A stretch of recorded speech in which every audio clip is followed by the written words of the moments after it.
Donc, je vais parler donc des enjeux climatiques sous une forme qui pourrait permettre de converser avec ce qui a été dit avant de manière forte. Mais je vais essayer de tenir ce que je me suis proposé pour essayer d'éclaircir peut-être un certain nombre de sujets. Alors, je suis un scientifique des sciences dures, qui a travaillé sur les problèmes de climatologie pendant beaucoup d'années. Ce que je vais montrer dans le temps qui m'est imparti, c'est qu'aujourd'hui, on a un petit peu dépassé cette étape-là. On est quand même confronté à des choses qui ont lieu. Ces choses qui ont lieu sont des choses qui nécessitent aujourd'hui une vision du monde un tout petit peu différente de celle, même fortement différente de celle qu'on pouvait y avoir il y a une quarantaine d'années, par exemple, quand j'ai commencé à m'intéresser à ces enjeux.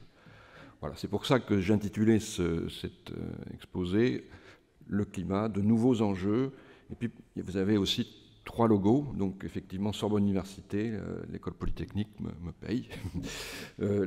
Climatera, j'en parlerai, c'est un travail qu'on a fait en région Aquitaine, qui est un travail pour savoir effectivement comment on peut commencer à prendre des initiatives et passer en fait d'une forme de diagnostic à quelque chose qui ressemble plus à une forme d'action.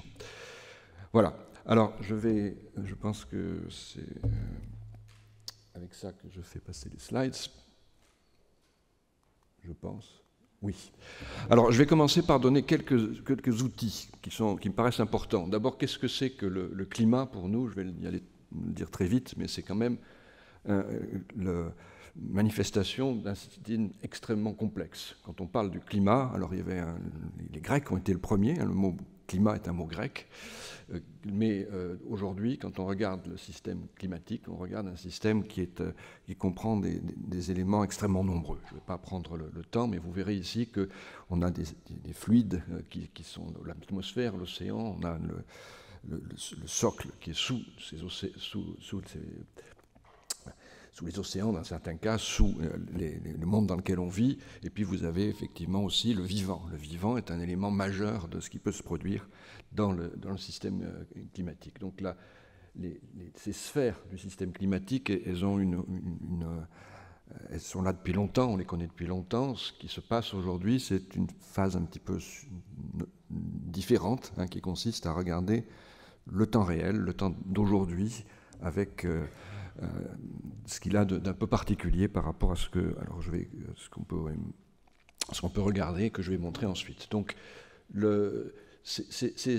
quand on parle de climat, pour moi, on parle de la manière dont fonctionne un système climatique. Tout ce qui est ici, sur ce tableau, ce sont des choses qui communiquent entre elles, qui sont liées les unes aux autres, et c'est ce qui fait la complexité de ce monde.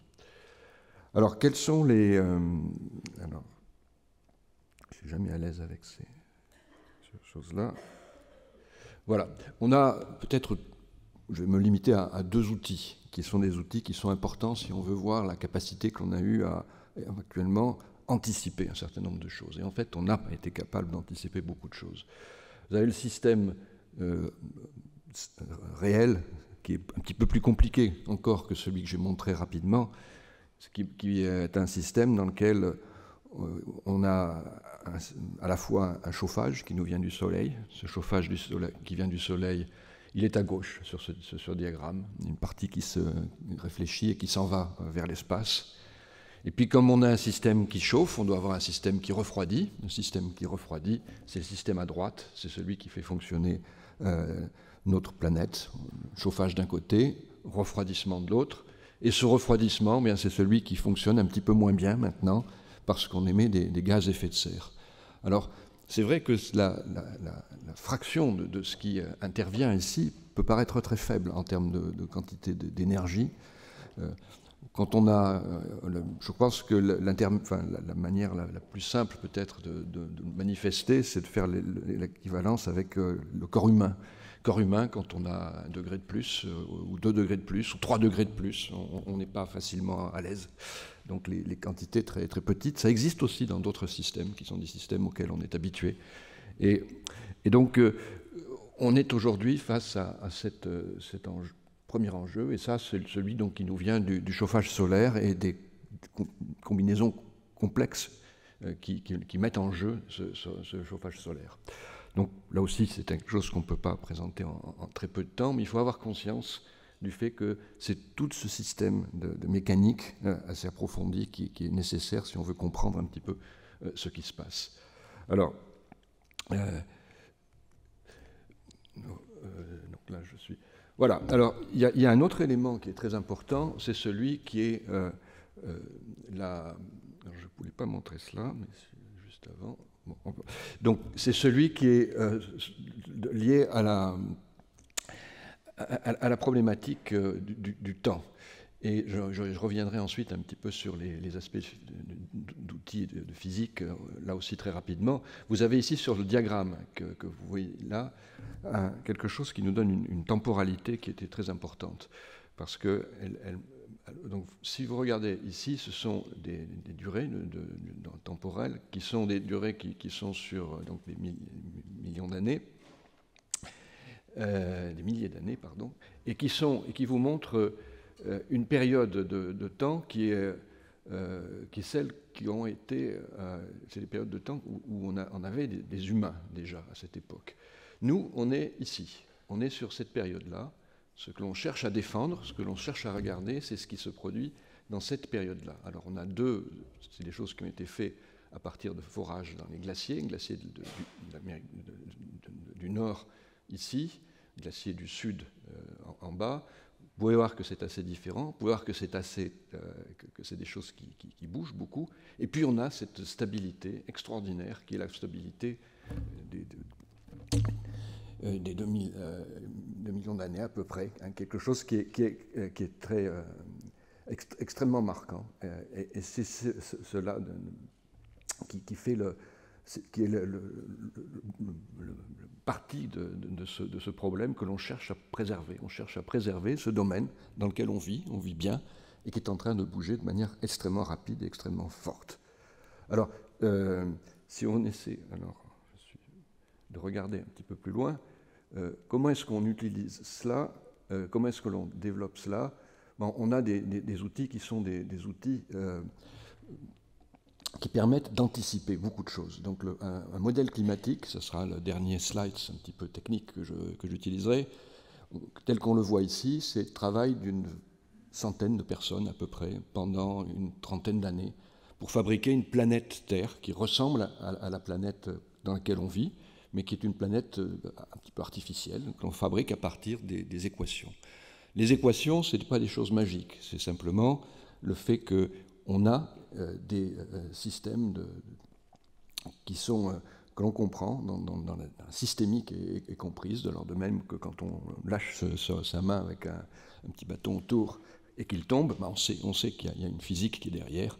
À la grande échelle, qui est celle du monde que l'on regarde, on a aussi une physique de systèmes qui sont des systèmes qui jouent leur rôle au fil du temps et à partir desquels on peut anticiper beaucoup de choses. Alors, pour essayer de montrer un petit peu ce que cette anticipation a voulu dire, j'ai essayé de mettre plutôt que des slides quelques schémas qui sont plutôt quelques éléments. Alors, je m'excuse avec... Et j'ai intitulé ça « Le développement inexorable d'un problème mal compris », parce que c'est très souvent ce qu'on peut imaginer quand on voit ce qui se passe. Alors pour cela, et toujours avec le sens... Voilà. J'ai mis quelques dates, parce que je pense que ces quelques dates sont vraiment importantes par rapport à ce qui nous rassemble aujourd'hui. Ces dates sont les dates de la prise de conscience qui s'est faite autour d'un des problèmes climatiques, qui est le problème donc, des émissions de gaz à effet de serre. Les émissions des gaz à effet de serre qui touchent à l'un de ces paramètres dont j'ai parlé, en particulier donc celui qui permet l'émission de gaz à effet de serre. Alors, c'est quelque chose qui, par rapport à la durée du temps que j'ai essayé de manifester rapidement, sont extraordinairement inquiétants, je dirais, peut-être d'une certaine manière, mais aussi permettent des réflexions qui sont assez lourdes. D'abord, les premiers soupçons sur ces enjeux-là sont venus dans les années 50. On a eu avant, bien sûr, et on peut remonter à des périodes assez lointaines, mais je montrerai quelques graphes qui témoignent de la rapidité avec laquelle les choses se sont faites.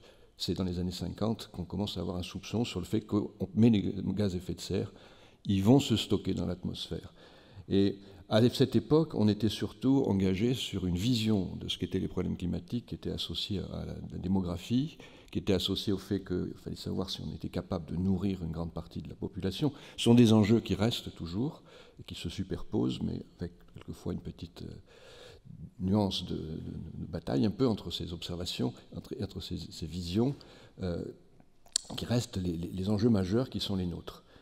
Alors, le premier rapport qui a démontré qu'on avait effectivement une capacité avec les équations d'anticiper éventuellement le changement climatique, c'est les années 79. C'est une date précise. Il y a quelqu'un qui, dans notre discipline, est extraordinairement connu, sauf qu'il est décédé juste après, mais qui a fait ce rapport Charney à l'Académie des sciences américaines. Ce rapport Charney, quand on regarde ce que sont aujourd'hui les évolutions du climat, c'est quelque chose qui est assez miraculeux, c'est-à-dire que tout ce que l'on a compris à cette époque-là est en train de se mettre en place.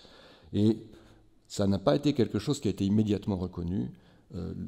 Charney a été l'un des personnes qui a fait ce travail. Notre, c'est un couple de scientifiques qui ont eu pour la première fois un prix Nobel dans ces disciplines, et qui c'était l'an dernier, donc avec deux personnes qui avaient à peu près 90 ans, l'un comme l'autre. C'est-à-dire que la prise de conscience a été lente par rapport à ces enjeux-là. Elle vient maintenant. On a effectivement une capacité d'anticiper les choses, et j'y reviendrai. Alors, je ne vais pas suivre l'ensemble de ce diagramme, il est un petit peu long à regarder, mais la prise de conscience, donc, elle s'est développée à partir des années 80-90, ça a été cité tout à l'heure, et avec des outils, des protocoles qui ont été des protocoles pour essayer de mettre en œuvre les choses, qui ont commencé à donner des résultats visibles dans le monde qui est accessible sans les élections, sans les équations. Et donc depuis maintenant un temps qui commence à devenir important, on est confronté à des choses qui ont lieu. Et ces choses qui ont lieu, on a du mal à leur donner un statut qui est, je pense, à la hauteur de ce que ça représente. Alors, je vais essayer maintenant de montrer quelques slides dont j'espère qu'elles ne seront pas trop... et là, il faut regarder les chiffres un petit peu.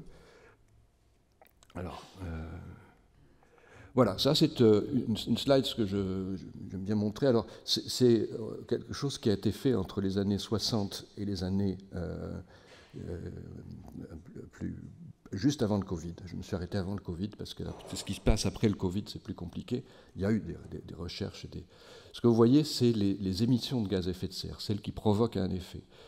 Donc, on peut penser que ce sont des émissions qui sont... que cette courbe est le résultat d'un cumul. Non, ce n'est pas le résultat d'un cumul. Vous avez 10 milliards de tonnes de carbone qui sont émis en 1960, chaque année. Chaque année. C'est des choses qui ont lieu tous les ans. Aujourd'hui, avant le Covid, mais ça revient, le Covid n'a pas changé grand-chose finalement, on est à 40 milliards de tonnes de carbone. Tout ça se stocke. Les gaz à effet de serre restent dans l'atmosphère sur des périodes qui sont extrêmement importantes. Donc, ça veut dire qu'on est face à un système dont on pourra, et je le montrerai tout à l'heure, regarder l'évolution dans ce qu'elle nous propose, mais c'est une évolution qui, en tout cas, est extrêmement rapide, et pour le moment, c'est une évolution qui continue de se faire de manière toujours extrêmement rapide. Alors, maintenant, toujours avec... voilà, je me suis parti du mauvais côté. Je voudrais montrer quelques éléments aussi qui donnent à voir, parce que je crois que c'est très important de voir ce qui est en train de se passer. Ça, c'est un des rapports du GIEC, le premier de la série de cette année, ou plutôt de l'an dernier maintenant. Ce que vous pouvez voir, et je vais me limiter, il y a beaucoup de choses à montrer, tous les rapports du GIEC ont des schémas avec lesquels on peut passer des heures. Là, vous voyez cette espèce de zone très stable que j'ai montré tout à l'heure, hein, une OSN. Et là, ce que vous voyez ici, c'est comment ça a augmenté. Là, comment les des émissions de gaz à effet de serre ont commencé à changer les choses. Donc là, on est sur des périodes qui sont déjà des périodes très très longues, et on a le changement qui est observé aujourd'hui. On peut montrer que c'est lié aux activités humaines. C'est le diagramme de droite que je ne vais pas commenter trop en détail, mais on a vraiment des preuves aujourd'hui que c'est lié directement et définitivement aux activités humaines. Et tout cela, ce sont des choses qui restent, qui se stockent lentement. Les gaz à effet de serre restent, la demi-vie qu'on leur donne, c'est quelque chose de l'ordre d'un demi-siècle. Donc c'est des choses qui engagent le futur de manière extrêmement profonde. Et quand on regarde, parce qu'on a vu un système qui est compliqué, il y a des enjeux qui se manifesteront sur des périodes plus longues encore. Alors, la dernière chose, alors je vais passer cette slide, qui est une vision un petit peu différente de la première. Et je voulais finir sur ces slides en montrant un autre aspect du changement climatique, et j'essaierai de montrer une petite... un petit élément supplémentaire. Là, vous avez ce que sont les émissions de gaz à effet de serre aujourd'hui. Ce qu'on doit savoir, c'est que les émissions de gaz à effet de serre restent très longtemps dans l'atmosphère, mais le mélange qu'ils font à l'échelle de cette atmosphère est quelque chose qui est au contraire extrêmement rapide. Ce qui veut dire qu'au-dessus de nos têtes, on a des gaz qui viennent d'un peu tous les pays de la planète. Réciproquement, on en émet aussi, mais la part qui est la nôtre est une part qui est à l'échelle de notre démographie et plus exactement de notre capacité à créer des systèmes d'énergie aussi. Et donc on est dans ce domaine-là aujourd'hui. Et pour essayer de montrer que ce système est aussi un système qui est mouvant de manière différente, alors, vous avez ici le stockage de cette chaleur. Le stockage de cette chaleur, il se fait très fortement dans les océans. Et ce stockage dans l'océan, c'est quelque chose qui, là aussi, fait qu'on a déjà commencé à mettre en place quelque chose qui est différent de ce qui avait lieu auparavant. Alors, je ne peux pas rester trop longtemps sur tout ça, je voudrais montrer aussi d'autres éléments, mais ce que l'on voit ici, c'est qu'on est vraiment dans un système qui est déjà en route. Et je voudrais vraiment insister fortement là-dessus. On n'est pas aujourd'hui sur une phase où on peut se poser beaucoup de questions, et c'est ce qui a été reproché souvent dans les rapports du GIEC. Aujourd'hui, on voit ce qui se passe. On voit ce qui se passe, ça commence, ça se manifeste de manière forte, et cette manifestation forte continue d'être une manifestation qui, pour l'essentiel, reste encore en augmentation. Reste encore. Alors, je voudrais montrer, parce qu'on parlait un petit peu de cette difficulté à serrer ce que l'on sait, ce que l'on peut essayer de comprendre. Alors, je vais essayer de montrer ce film. Si ça veut bien marcher. Peut-être pas. Alors, je vais rester sur l'image fixe. C'est une image qui vous montre les émissions de gaz à effet de serre en jaune. Et ce que vous pouvez voir derrière, c'est effectivement le transport qui est fait de ces émissions de gaz à effet de serre pour une période qui est la période de l'hémisphère nord, où il y a peu de végétation, donc beaucoup de CO2 qui reste dans l'atmosphère. Et ce que l'on voit, c'est effectivement la complexité de ce système. Alors quand on le voit qui est en mouvement, ça prend plus de temps en fait, pour décrire les choses, mais c'est aussi très, très frappant. On a un système qui d'ailleurs change d'un hémisphère à l'autre, on a un système qui devient différent, mais ce système-là, c'est ce système complexe dans lequel on vit. On ne peut pas attendre d'un système comme celui-ci que l'on sache tout sur tout. Je crois que c'est quelque chose qui rend la notion de complexité une notion très, très importante. Je crois que c'est une grande partie du travail des climatologues, ça a été d'essayer de faire la séparation entre ce qu'on comprend vraiment, qui relève de ces équations dont je parlais tout à l'heure, et puis ce qui relève d'éléments qui sont des éléments un petit peu arbitraires, parce qu'il y a une part de chaos dans le système climatique tel qu'il est, j'allais dire qu'il est aujourd'hui, qu'il a toujours été en fait. Alors, maintenant, ce que je voudrais, c'est montrer quelques éléments qui sont des éléments qu'on a essayé de mettre en place pour comprendre. Alors, c'est pareil. Et je vais m'arrêter sur un diagramme qui est un diagramme qui est un petit peu ancien maintenant, il doit avoir 2 ou 3 ans, donc le temps va vite dans ces problèmes-là. Et ce que l'on voit ici, c'est 3 scénarios, le mot a été prononcé tout à l'heure, qui sont des scénarios qui ont été faits par les 3 groupes du GIEC simultanément, après l'accord de Paris, pour essayer de savoir comment on pouvait essayer de se projeter dans le futur pour rester sur une des conditions de l'accord de Paris, c'était de dire on doit faire tout ce qu'on peut pour essayer de rester sous la barre des 1,5 degrés. Alors vous avez un premier scénario qui est un scénario qui nous demande des efforts absolument considérables parce qu'il s'agit en 30 ans à peu près d'avoir réussi, c'est le scénario de gauche, à se débarrasser de ce qui est en gris. Il y a une petite part un petit peu plus foncée qui nous montre ce qui est vraiment ce qui sont les puits de carbone qu'on peut avoir. Mais ça veut dire être capable, dans un délai extraordinairement court, de réduire les émissions à zéro, puisqu'en fait la neutralité carbone, hein, si on n'a pas de puits de carbone vraiment efficace, ce qui est le cas aujourd'hui, on doit rester à zéro. Donc on est là sur quelque chose qui est très difficile. Il y a un deuxième scénario où on trouve des facilités, on cherche des puits de carbone, alors plutôt en forant dans les sols, et puis en utilisant la végétation, c'est ce qui se dessine un peu dans le P2 et puis qui vient ensuite de manière plus forte dans le scénario P3. Et puis après, vous avez un dernier scénario qui dit finalement, on aura du mal, et il faut un scénario qui nous dise qu'on risque de dépasser cela, puis peut-être de revenir en arrière. Donc pour moi, c'est quelque chose qui représente un changement majeur. C'est-à-dire qu'on est passé aujourd'hui d'une situation où la problématique était une problématique de... Vraiment, on parlait du passé, du présent, du futur. Là, on est dans une problématique qui est une problématique nouvelle en termes de ce qu'on peut imaginer comme capacité à réfléchir par rapport au futur. Donc aujourd'hui, on est dans un système qui n'est pas maîtrisé et qui continue à augmenter de manière finalement relativement rapide. Alors, pour moi, ça fait surgir plusieurs idées. Et là, je vais maintenant mettre moins de...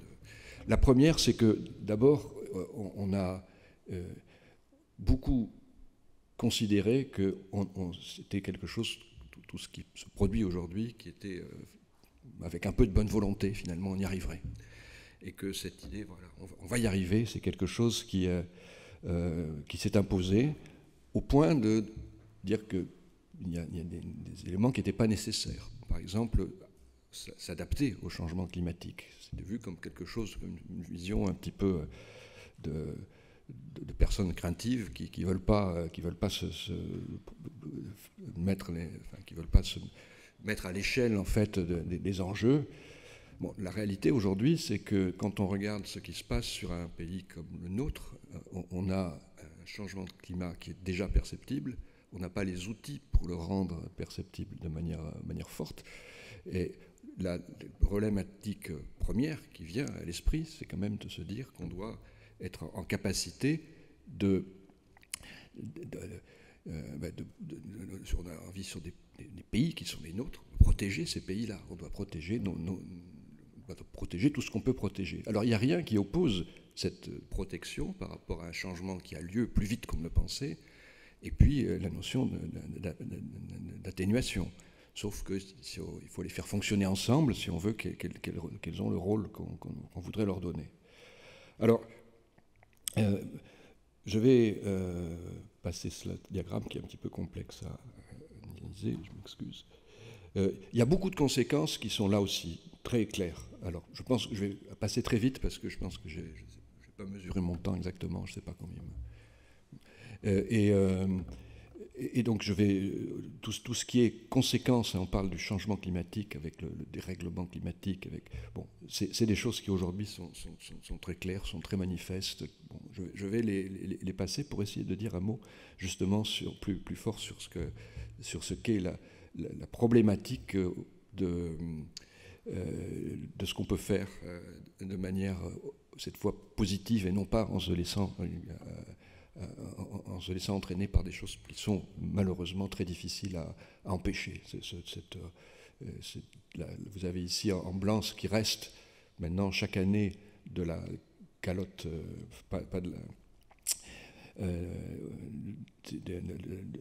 de la présence de la glace pérenne dans l'océan, dans l'océan Arctique, pas dans les continents. Dans l'océan Arctique, c'est quelque chose qui a diminué pratiquement de moitié déjà, et qui va continuer à diminuer dans les années qui viennent.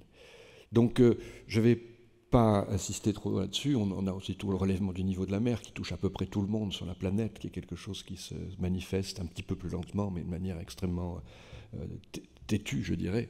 Donc il y a énormément de choses qui sont déjà et qui sont connues en fait du grand public. Alors moi je pense que ce qui est important, c'est de trouver aujourd'hui des manières de s'adapter à ce changement climatique. Le mot d'adaptation, toujours vu comme un mot qui est un mot un peu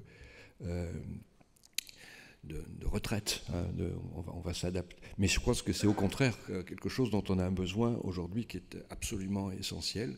On doit trouver des solutions. Ces solutions, moi je les mets toujours un petit peu en deux parties. La partie de ce qui est nécessaire tout de suite. On a vraiment besoin de faire d'anticiper. On sait anticiper beaucoup de choses. On n'est peut-être pas sur le bon chemin exactement, mais il faut le faire. Et puis il y a aussi quelque chose qui se défile à l'échelle, des échelles beaucoup plus lentes, qui sont celles que j'ai évoquées à plusieurs reprises jusqu'à présent. Donc,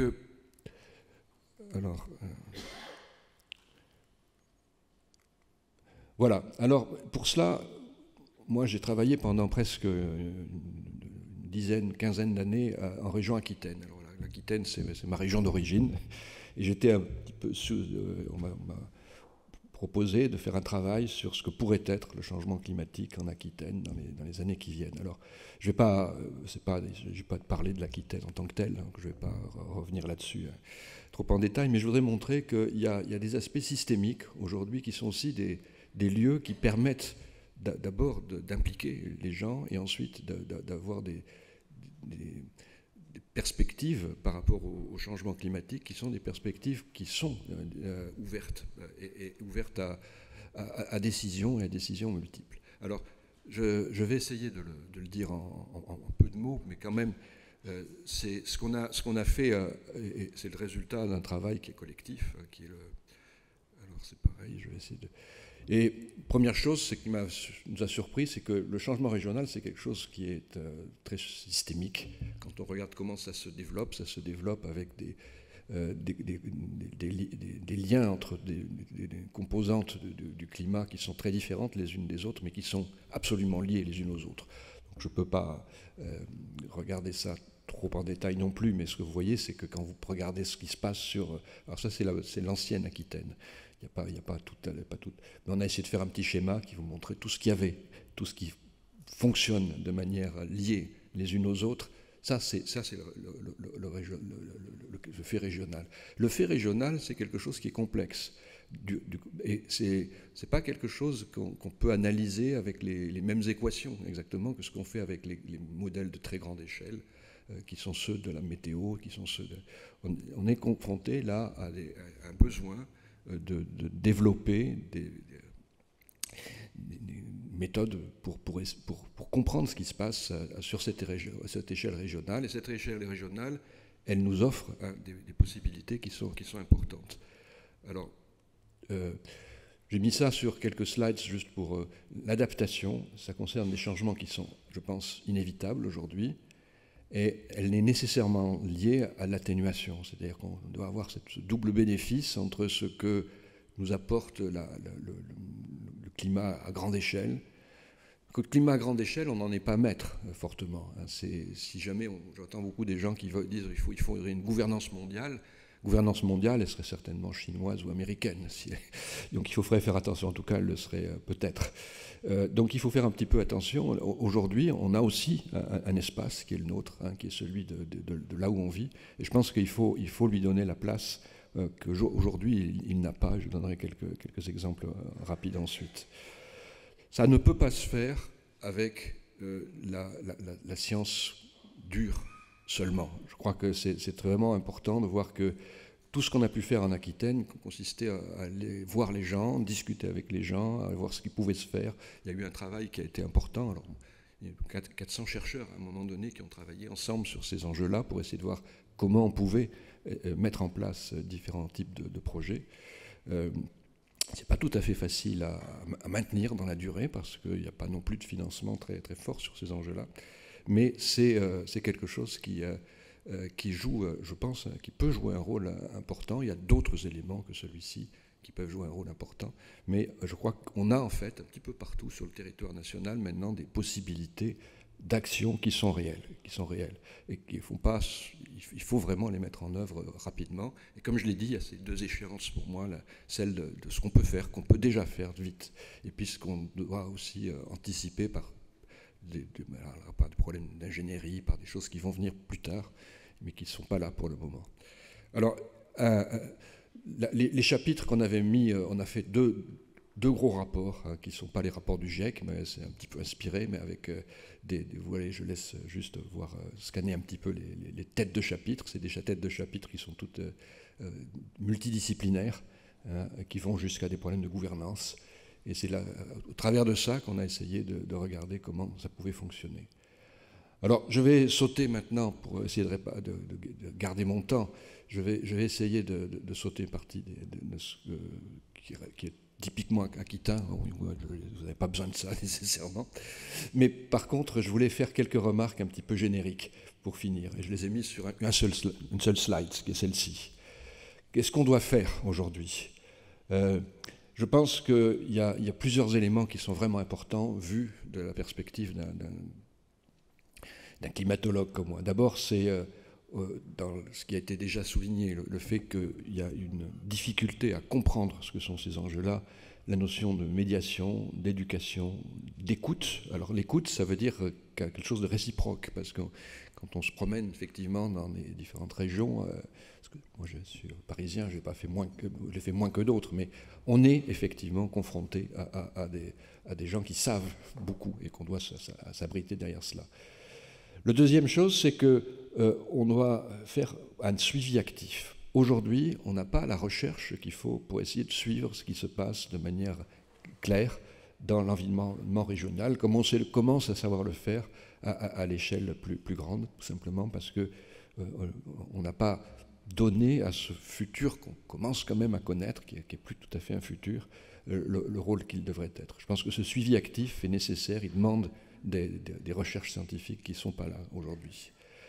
Il y a quelque chose de très nouveau, d'une certaine manière, mais qui n'a pas attiré souvent l'attention, c'est le fait qu'on peut anticiper directement aujourd'hui des choses. Pourquoi ? On a émis des gaz à effet de serre déjà, et ces gaz à effet de serre, on sait qu'on a, quand on regarde les choses a posteriori, le travail qu'on a fait avec nos modèles est un travail qui est juste dans ses résultats, enfin, qui a donné des résultats qui sont... Donc on peut penser que si les 20 dernières années, on a su prévoir ce qui s'est passé, les 20 prochaines années, on va savoir aussi. C'est quelque chose qui est déjà inscrit dans ce qui peut se passer. Donc là, ça n'existe presque pas, en fait, comme manière d'essayer d'envisager les choses, en tout cas pas de manière consciente et organisée. Donc je crois qu'on a besoin de regarder ce que cette mise en action peut faire et peut nous permettre d'en anticiper. Puis j'ai mis en bas la solidarité, les valeurs. Je crois que c'est aussi quelque chose qui est essentiel. Parce que, bien sûr, il ne faut pas laisser penser que ce que j'ai dit permet directement de faire prendre des décisions. Hein, les décisions, elles ont d'autres ressorts qui sont importants. Mais celles qui sont ici sont aussi importantes. Il y a une phrase, alors quelquefois je me trompe dans le sens, mais que j'ai trouvé qui est très... trouvé ça d'autres personnes, bien sûr, mais qui me plaît bien, qui consiste à dire que l'universel, c'est le local sans les barrières. Donc c'est un petit peu ça, ce qu'on a voulu faire en région Aquitaine. On peut effectivement, et dans d'autres régions, je sais que dans les Pyrénées plus proches de chez vous, il y a aussi beaucoup de travaux qui se font de cette manière-là. Et je crois que c'est quelque chose qui aujourd'hui est très important d'arriver à passer cette épreuve qui est celle passer vraiment d'une manière de considérer les choses jusqu'à une manière de les mettre en œuvre. Voilà. Merci beaucoup. Voilà.